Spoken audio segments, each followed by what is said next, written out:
ভাই ডিম দিয়েন তো। কি আশা ডিম খাইবা না দেশি? দুইটা আঁশ দিয়েন। সিদ্ধ খাওয়া হ্যাঁ ক্রিম রোল নাকি সিদ্ধ? সিদ্ধ বলতে কি half half boiled. Half boiled দেন, হাফ বয়েলই খাওয়া ভালো।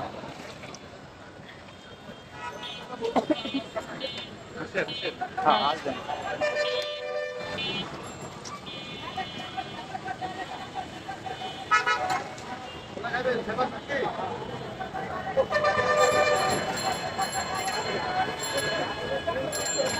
মশলা